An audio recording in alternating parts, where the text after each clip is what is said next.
ආයුබෝවන් SS sewing machine technology YouTube channel එකට අදත් ඔයාලව සාදරයෙන් පිළිගන්නවා. අදත් අපි ඔයගොල්ලන්ට ඉතාමත් වැදගත් වෙන වීඩියෝ එකක් තරම් තමයි ආවේ. ඒ තමයි lock stitch machine වල කොහොමද stitch formation එකක් වෙන්නේ කියලා. සාමාන්‍යයෙන් lock stitch ගත්තාම lock stitch වල single needle, double needle, ඒ වගේම zigzag මේ කියන මැෂින් වර්ග තුනේම ස්ටිච් ෆෝමේෂන් එක වෙන්නේ එකම ආකාරයකට. ගත්තොත් එකම සිද්ධාන්තයක් තමයි වෙන්නේ. මැෂින් එකේ හුක් එකේ පිහිටීම අනුව ඒක වෙන තැන සහ වෙන විදිය වෙනස් වුණාට වෙන්නේ එකම කාර්යයක්. එතකොට අපි මේ ස්ටිච් ෆෝමේෂන් එක දැනගෙන ඉන්න එක හොඳයි. මෙන්න මේ මැෂින් වලදී එන එදිනෙදා ගැටලු වලට උත්තර හොයාගන්න. මොනවද දැන් ඔය එන එදිනෙදා ගැටලු? සාමාන්‍යයෙන් ගත්තොත් skip stitch, thread loose, ඊට පස්සේ thread breakage, ඊළඟට ගත්තාම සමහර වෙලාවට needle breakage එකක්. ඔන්න ඔය වගේ ගැටලු අපිට එදිනෙදා ප්‍රශ්න විදියට මැෂින් එකේ දකින්න පුළුවන්. ඉතින් ඔන්න ඔය ගැටලු සහ ඔය ප්‍රශ්න වලට උත්තර හොයා ගන්නකොට අපි මේ මැෂින් එකේ ස්ටිච් ෆෝමේෂන් එක ගැන දැනගෙන ඉන්න එක ඉතින් හරිම වැදගත්. ඉතින් ඒක නිසා තමයි අද අපි මේ වීඩියෝ එක ඔයගොල්ලන්ට අරගෙන ආවේ. ඒතකොට මේකෙදි නීඩල් එක පහළ ගිහිල්ලා හුක් එකෙන් නූල අල්ලගෙන ස්ටිච් එකක් ෆෝම් වෙන සම්පූර්ණ විදිය අපි මේ වීඩියෝ එකේදී කතා කරනවා. එතකොට ඔයගොල්ලන්ට මම හිතනවා ඔයගොල්ලන්ට එදිනෙදා එන ප්‍රශ්න වලට උත්තර හොයාගන්න ලොකු පහසුවක් වෙයි කියලා. මේ වීඩියෝ එක සාමාන්‍යයෙන් මැකැනික් කෙනෙකුට විතරක් නෙවෙයි, ගෙදර මහන මැෂින් එකක් තියෙන ඕනෑම කෙනෙකුට ඉතාමත් වැදගත් වෙන වීඩියෝ එකක්. හොඳයි, දැන් අපි මේ වගේ ඇනිමේෂන් වීඩියෝ එකකින් බලමු කොහොමද ස්ටිච් එකක් ෆෝම් වෙන්නේ කියන එක. ඕගොල්ලන්ට දැන් මෙතන මෙකනිසම් දෙකක් ක්‍රියාත්මක වෙනවා. මෙන්න මෙතන මේ තියෙන මෙකනිසම් එක, මේ ක්‍රියාත්මක වෙන මෙකනිසම් එක, ටේක් අප් ලිවර් එක සම්බන්ධ මෙකනිසම් එක. මෙතන මේ ක්‍රියාත්මක වෙන්නේ ඕගොල්ලන්ට සාමාන්‍යයෙන් නිතර දකින්න නොලැබෙන රොටරි හුක් එකේ මෙකනිසම් එක. සාමාන්‍ය මැෂින් එක ඉදිරියට පෙරලලා අතින් කැරකෙව්වොත් විතරයි ඔයාලට මෙන්න මේ රොටරි හුක් එකේ මෙකනිසම් එක බලන්න පුළුවන් වෙන්නේ. නැතුව සාමාන්‍යයෙන් ඔයාලට මැෂින් එකේ මහන වෙලාවදී රොටරි හුක් එකේ මෙකනිසම් එක දකින්න බෑ. දැන් මෙතන ඕගොල්ලන්ට පේනවා සාමාන්‍යයෙන් ස්ටිච් එකක් නිත ෆෝම් වෙවි මැටීරියල් එකකට මෙහිලා මේ වගේ මැටීරියල් එකකට මෙහිලා මේ විදිහට ස්ටිච් එක ඕගොල්ලන්ට පේනවා නිර්මාණය වෙන විදිය. නැත්තම් ෆෝම් වෙන විදිය.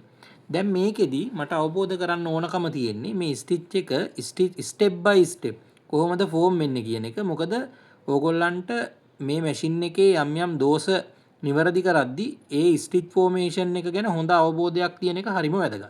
දැන් මම මේක ස්ටෙප් බයි ස්ටෙප් ගන්නම්.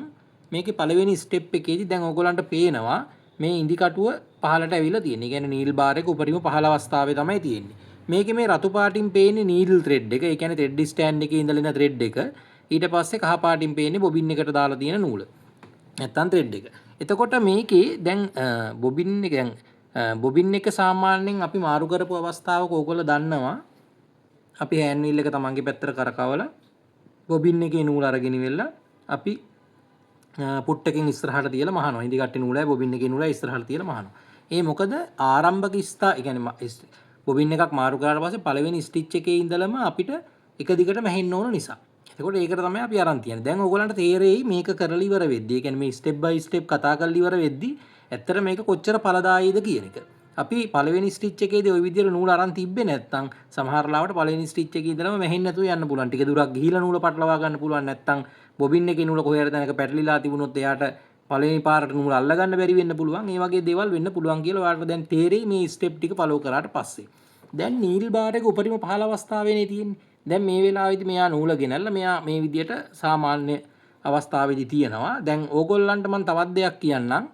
සාමාන්‍ය නීඩල් බාර් එක උඩරිම ඉහළ ඉඳන් මේ විදියට උඩරිම ඉහළ ඉඳන් පහළ ඇවිල්ලා ආපහු පහළ ඉඳන් ඉහළ යනවා කියන්නේ නීඩල් බාර් එක ගමන් වාරයක් නිම කරා කියන එක.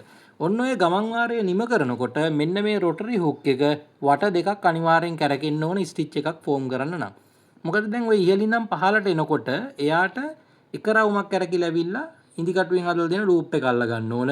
ඊළඟ රවුමේදී ඒ කියන්නේ නීල් බාර් එක පහළ සිට ඉහළ යන අවස්ථාවේදී එයා හුක් එක වටේ ගෙනහිල්ලා බොබින් එකේ නූලත් එක්ක ස්ටිච් එකේ නොට් එක පටලවලා ස්ටිච් එකේ නොට් එක හදලා දෙන්න ඕන. ඒකයි නීල් බාර් එකක ගමන් වාරයක් යනකොට හුක් එක වට දෙකක් යනවා කියලා අපි කියන්නේ. රයිට්?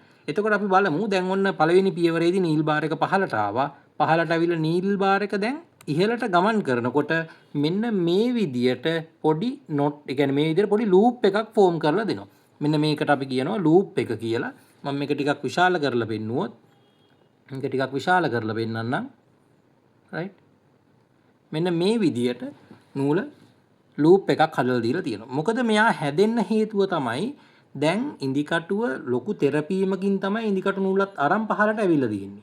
ඒ තෙරපීමත් එක පහලට ඇවිල්ලා තියෙනකොට දැන් රෙද්දෙන් කොහොමත් නූලට ප්‍රතිරෝධයක් දීලා නේ තියෙන්නේ. එතකොට නූල පහසුවෙන් ඉහළට ඇදිලා යන්න බෑ. දැන් පළවෙනි පියවරේදී පේනෝනේ ඉදිකට්ටු උඩටම යට ගිහිල්ලා මෙන්න මේ දෙවෙනි පියවරේ උඩට එනකොට අර පහලට අරන් ගිය නූල, ඒ කියන්නේ මෙන්න මෙයා පහලට අරන් ගිහපු නූල එයාට උඩට ඇදලා ගන්න අපහසුයි. ඒක නිසා එයා ඒ නූල් ටික ওই විදියට ලූප් එකක් විදියට ෆෝම් කරලා දෙනවා. එයා පහලට අරන් ගිහපු නූල් ප්‍රමාණය ওই විදියට ලූප් එකක් විදියට ෆෝම් කරලා දෙනවා.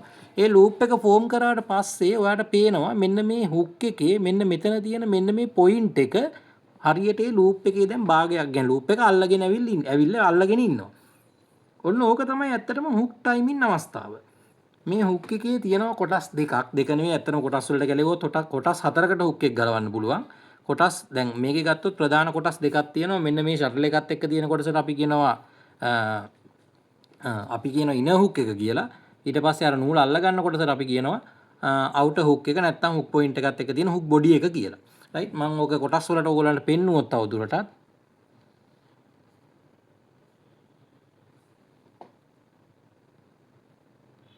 මේ විදියට ඔයගොල්ලන්ට පේනවා මෙන්න මෙතන මේ තියෙන්නේ හුක් බොඩි එක නැත්නම් අවුටර් හුක් එක. දැන් මේ තමයි හුක් පොයින්ට් එක අපේ නූල අල්ලගත්ත මේ හුක් පොයින්ට් එක තමයි මෙතන තියෙන්නේ. එතකොට ඔයගොල්ලන්ට මෙන්න මෙතනදී පේනවා මේ ෂටල් බොබින් එක රඳවගත්ත මෙන්න මේ කොටසට අපි තමයි ඉනර් හුක් එක කියලා කියන්නේ. අවුටර් හුක් එක මේක ඉනර් හුක් එක විදියට ගන්න.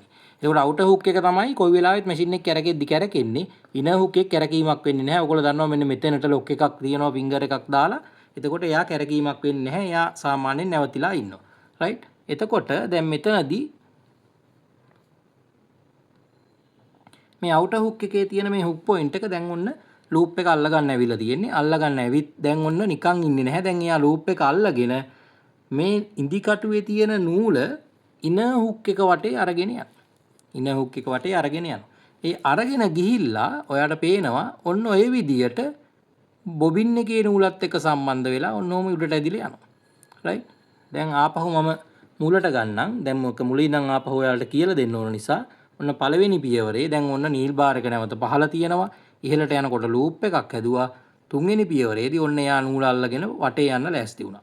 රයිට් ඔන්න ඔහම එකින් එක දැන් ওই විදියට ඔහම නූල අරගෙන යනවා. යන අවස්ථාවේදී ඔන්න ඔහම උඩරිම ගිහිල්ලා ඉවරනකොට එහෙම උඩරිම ගිහිල්ලා ඉවර වෙනකොට දැන් ටේක් අප් ලිවර් එක දැන් ඔන්න පහළට ඇවිල්ලා තියෙනවා. රයිට් දැන් උඩරිම පහළට ඇවිල්ලා තියෙනවා. රයිට් දැන් ඊට පස්සේ මෙයා ඔන්න ඔය විදියට ඔහොම ගිහින් අතෑරනකොට දැන් ටික ඔන්න ටේක් අප් ලිවර් එක උඩට යන්න පටන් අරන් තියෙනවා. ඔයගොල්ලන්ට පේන්නේ නැති දැන් ටේක් අප් ලිවර් එක ටිකක් උඩට ගිහිල්ලා තියෙන්නේ. දැන් ඔන්න නූල් දෙකත් මෙතන ඔයගොල්ලන්ට පේනවා පැටලිලා තියෙන්නේ. දැන් අර බොබින් එකේ නූල මෙහෙම ඉදිරියට තියෙන නිසානේ මෙයාට මෙහෙම පැටලෙන්න පුළුවන් වෙලා තියෙන්නේ. අපි අර පළවෙනි අවස්ථාවේදී බොබින් එකේ නූල අරන් ඉස්සරහට තියන්නේ ඔන්න ඔය સિદ્ધාන්තය වෙන්න ඕන නිසා. හැබැයි ඒක නිතර කරන්න ඕනේ නැහැ. එක සැරයක් කරාම ඇති. රයිට් ඊට පස්සේ දැන් ඔන්න ඔහොම පැටලිලා නූල් දෙක පටලවාගෙන දැන් ඔන්න තවදුරටත් නූල තද කරන්න ඉහළට යන්න කලින් මෙන්න මෙතන තියෙන මේ විශේෂ කොටසකට හුක් එකේ ඉදිකට්ටේ නූල වැටලා තියෙනවා. මෙන්න මේ කොටසට අපි කියනවා මෙතන මෙන්න මේ තියෙන කොටසට අපි කියනවා හුක් එකේ ගිබ් එක කියලා. මේ හුක් එකේ ගිබ් එක සාමාන්‍යයෙන් ප්‍රධාන වශයෙන්ම තුනකට හදනවා.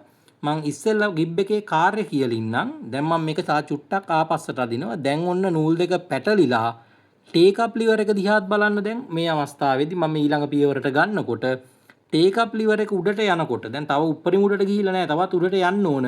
උඩරිම උඩට ඇදලා නූල තද කරගන්න කලින් තමයි මෙතන ගිබ් එකට වැටුනේ. ඒ කියන්නේ ටේක් අප් හුක් එක වටා ගිහිපු නූල ටේක් අප් ලිවර් එකෙන් මේ ටේක් අප් ලිවර් එකෙන් උඩට ඇදලා තද කරන්න කලින් මෙයා මෙතනදී නූල පොඩ්ඩක් කන්ට්‍රෝල් කරලා තමයි අතාරින එක කරන්නේ. එතකොට සාමාන්‍යයෙන් හිතන්න RPM 4500කට 4000කට විතර 4500ක් කියන එක රෙකමන්ඩ් කරන්න බෑ. ඇත්තටම ලොක් ස්ටිච් එක 4000කට විතර මහනකොට මේ කාර්යයන් ටික කියන්නේ ඉතාමත් කාර්යක්ෂම විදියට වෙනවා. ඒ වෙනකොට මෙයා මෙහෙම දැන් මේකට වැටෙන්නේ නැතුව ඉක්මනට නූල අතෑරියොත් මොකද වෙන්නේ? ස්ටිච් එක මැටීරියල් එකට තද වෙනකොට යම්කිසි පකරින් එකක් එන්න පුළුවන්. සාමාන්‍යයෙන් ලොක් ස්ටිච් වල පකරින් එකක් එනවා. හැබැයි සාමාන්‍ය වෙන ප්‍රමාණයට වඩා වැඩිවීමක් වෙන්න පුළුවන්. එතකොට අන්නේ පකරින් එක පාලනය කරන්න තමයි මෙයා මෙතෙන්ට හදලා තියෙන්නේ. එතකොට අර මැටීරියල් එකට එන ස්ටිච් එකේ දැන් සාමාන්‍යයෙන් අපි දන්නවා ලොක් ස්ටිච් එකක ස්ටිච් නොට් එක මෙන්න මෙතන මේ ඔයගොල්ලන්ට පේනවා ස්ටිච් නොට් එක මැටීරියල් එකේ මැදට තමයි තද වෙන්නේ. මේ මැටීරියල් එකේ මැදට තද වෙන නිසා මැටීරියල් එකත් එක්ක මෙයා තදව බැඳෙනවා. ඒ වගේම තමයි තදව බැඳෙනකොට තියෙන එකම අවාසිය තමයි මැටීරියල් එකත් රැලි කරගන්න පුළුවන් සම්භාවිතාවයක් තියෙනවා. ඉතින් ඔන්න ඕක අඩු කරගන්න තමයි මේ ගිබ් එක දීලා තියෙන්නේ. ඒ වගේම තමයි මේ ගිබ් එක සාමාන්‍ය මං කිව්ව ප්‍රමාණ ප්‍රධාන වශයෙන්ම 3කට හදලා තියෙනවා කියලා. මම ඒකත් ඕගොල්ලන්ට පින්තූරකින් පෙන්නන්නම්. ඕගොල්ලන්ට පේනවා ඇති මෙතන. දැන් මේ ගිප් පොයින්ට් එක මේ ගිප් පොයින්ට් එකට වඩා ටිකක් දිගයි. ඒ වගේම මෙන්න මෙතන ගත්තොත් ගිප් පොයින්ට් එකක් ඇත්තෙම නැහැ. මේ තියෙන්නේ මැටීරියල් වල ඝනකමට අනුව. සාමාන්‍යයෙන් ගොඩාක් ඝනකමින් අඩු මැටීරියල් එකක් වහනවා නම් ඕගොල්ලන්ට පුළුවන් මෙන්න මේ වගේ ගිබ් එකක් තියෙන හුක් එකක් පාවිච්චි කරන්න. නැත්තම් සාමාන්‍ය ඝනකම එකක් මහනවා නම් මේ වගේ ගිබ් එකක් තියෙන හුක් එකක් පාවිච්චි කරන්න. ඉතාමත් ඝනකම මැටීරියල් එකක් මහනවා ඕගොල්ලන්ට පුළුවන් මේ වගේ ගිබ් එකක් තියෙන හුක් එකක් පාවිච්චි කරන්න. මතක තියාගන්න ගිබ් එකට වෙනම පාර්ට් නම්බර් එකක් නැහැ. අපි හුක් එක තමයි හරියට සිලෙක්ට් කරගන්න ඕන. දැන් ඔයගොල්ලෝ හුක් එකක් ගන්න යද්දි ඔය ගැන අවබෝධයක් නැති නිසා තමයි මම ඕක ඔයගොල්ලන්ට පෙන්නුවේ. එතකොට දැන් සමහරවල් හුක් එක විකුණන කෙනා වුණත් ඕක ඔයගොල්ලන්ට කියන්නේ නැහැ. ඉතින් ඔයගොල්ලෝ ගෙනාවට පස්සේ තමයි පස්සේ කියන්නේ අපේ මේ රෙදි රැලි වෙනවා මේක හදා ගන්න බෑ මේකට මොකද කරන්න පුළුවන් කියලා අහනවා. ඇත්තටම එහෙම මුකුත් කරන්න බෑ. ඇත්තටම මොකද මැෂින් එකට ගැලපෙන හරි හුක් එකම අරන් එන්න ඕන. කෝකටත් ටයිල කියලා එකක් නැහැ. සාමාන්‍ය මීඩියම් වෙයිට් ලයිට් වෙයිට් වලට එක හුක් එකක් එන්නේ. ඉතින් එයා හයිවි වලට අර මම කිව්වා වගේ ගිබ් පොයින්ට් එක ටිකක් කුඩා එකක් එනවා. එක්ස්ට්‍රා හයිවි මහනවා නම් ගොඩාක් වෙලාවට ගිබ් පොයින්ට් එකක් නැති හෝ ගිබ් පොයින්ට් එක ඉතාමත් කුඩා හුක් එකක් තමයි ඔයගලන්ට කඩෙන් මිලදී ගන්න පුළුවන්කම තියෙන්නේ. එතකොට ඔය වගේ කරුණු කාරණා ගොඩක් ගැන කිව්වේ. දැන් මේ ස්ටිච් ෆෝමේෂන් එකේදී මෙන්න මේ කාර්යයත් ඉතාම වැදගත් නිසා. මේකේ තියෙන දෝෂයක් තියෙනවා මම ඉදිරියේදී ඒ ගැන වීඩියෝ එකක් හදන්නම්. මොකද දැන් සමහර වෙලාවට බෑක් ටැග් කරනකොට සාමාන්‍යයෙන් මැටීරියල් එක පකරින් වෙනවා වැඩිනේ. ඒකටත් මෙන්න මේ කොටසත් එක්ක සම්බන්ධ පොඩි ප්‍රශ්නයක් ගැටලුවක් තියෙනවා.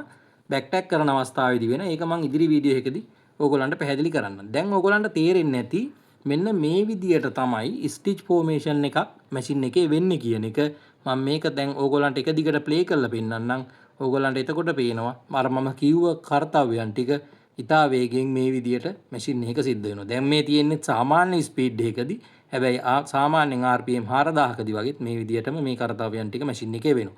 ඇත්තටම අපි අර කලින් කිව්වා වගේ මේක ඉගෙන ගත්තේ අපි වෙන මුකුත් නිසා නෙවෙයි. මැෂින් එකේ අර එදිනෙදා එන දෝෂවලට උත්තර හොයද්දී අපි මේ ගැන දැනගෙන ඉන්න ඕන නිසා. ඒ වගේම තවත් මම විශේෂ දෙයක් කියන්නම් මෙතනදී.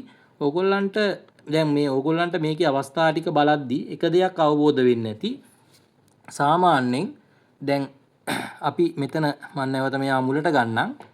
ඔන්න ඔහම ලූප් එක හදාගෙන හුක් එක වටේ මෙයා දැන් නූල අරගෙන යනවනේ. ඒ අරගෙන යද්දී දැන් මෙතන වෙන්න පුළුවන් දෝෂයක් මම කියන්න හදන්නේ. සමහර වෙලාවට මේ ෂටල් එකේ මොන හරි පළුද්දක් තිබුණොත් හරි නැත්නම් ෂටල් එක හෝ මේ හුක් එක වටේ තියෙන කොටස් සමහර වෙලාවට මලකඩ කාලා හරි ඒකේ පළුදු තියුණොත් හරි මේ වටේ යන නූලට පහසුවෙන් යන්න බෑ. සමහර වෙලාවට පැටලිලා කැඩෙන්න පුළුවන්. සමහර වෙලාවට අනවශ්‍ය විදිහට තද කරගන්න පුළුවන්. එතකොට අර ටෙන්ෂන් අන්බැලන්ස් වීමට ඒක ගොඩක් බලපානවා. ඒ වගේම තමයි සාමාන්‍යයෙන් හුක් එකට යම්කිසි ඔයිල් ප්‍රමාණයක් හම්බ වෙන්න ඕන ලැබෙන්න ඕන. ඒ ලැබෙන්න ඕන ඔයිල් ප්‍රමාණය නැති වුනහම මෙතන වියලි ගතියක් තියෙනවා. ඒ වියලි ගතියේදී මේ නූල ගමන් කිරීම ඉතාමත් අපහසුයෙන් වෙන්නේ. ඒක ත්‍රෙඩ් ලූස් එකට ගොඩක් බලපානවා. සමහරලාට අනවශ්‍ය විදියට නූල හිර වෙලා ගමන් කරොත් සමහරලාට වේගෙන් මහන වෙලාවට නූල් කැඩීම වගේ දේවලුත් වෙන්න පුළුවන්. ඒක නිසා හුක් එකට අවශ්‍ය විදියට ඔයිල් ලැබීමත් හුක් එකේ කන්ඩිෂන් එක කන්ට්‍රෝල් කිරීමත් ඒ කියන්නේ අනවශ්‍ය විදියට ප්ලේ එකක් නැතුව කන්ඩිෂන් එක කන්ට්‍රෝල් කිරීමත් අනවශ්‍ය විදියට මල කාලා තියෙනවා නම් ඒ කොටස් මාරු කිරීම හෝ නැත්නම් හුක් එකට දාලා ඒ කොටස් පොලිෂ් කර ගැනීම සිදු කර ගන්න ඕන. මොකද ඒවත් ස්ටිච් ෆෝමේෂන් එකදී බලපෑම් කරනවා. මොකද මනායි කියන්නේ හොඳ ක්වොලිටි එකක් තියෙන ස්ටිච් එකක් අපිට හදා ගන්න ඕන නම් ඒ කරුණු ගැනත් අවබෝධයක් තියාගන්න කියන එක මේ වීඩියෝ එකේදී මම නැවත මතක් කරනවා. ඉතින් දැන් මම හිතනවා ඔයගොල්ලන්ට මේ ලොක් ස්ටිච් මැෂින් වල කොහොමද ස්ටිච් ෆෝමේෂන් එකක් වෙන්නේ කියන එක ගැන හොඳ අයිඩියා එකක් ඇති කියලා. අපි මේ වගේ වීඩියෝ ඔයගොල්ලන්ට අරන් ඉන්නේ ඔයගොල්ලන්ගේ මැෂින් වල එදිනෙදා එන ප්‍රශ්න වලට ඔයගොල්ලන්ට උත්තර හොයාගන්න පහසු වෙන්න. ඉතින් ඕගොල්ලෝ තවමත් අපිත් එක්ක එකතු වෙලා නැත්නම් අපේ YouTube channel එක subscribe කරලා අපිත් එක්ක එකතු වෙන්න. ඒ වගේම ඕගොල්ලන්ට පුළුවන් online අරහත් දැන් අපිත් එක්ක සම්බන්ධ වෙලා මහන මැෂින් ගැන ඉගෙන ගන්න sewing machine technology training center එකේ යටතේ. ඉතින් ඒකට අපි ඕනතරම් post පළ කරලා තියෙනවා. ඕගොල්ලන්ට පුළුවන් අපේ WhatsApp number එකට අමතලා අපේ training center එකකින් පවත්වාගෙන යන online training වලටත් සහභාගී වෙලා මහන මැෂින් ගැන තවදුරටත් ඉගෙන ගන්න. එහෙනම් අපි තවත් වීඩියෝ එකක් අරන් ඊළඟ වීඩියෝ එකේදී හම්බ වෙමු.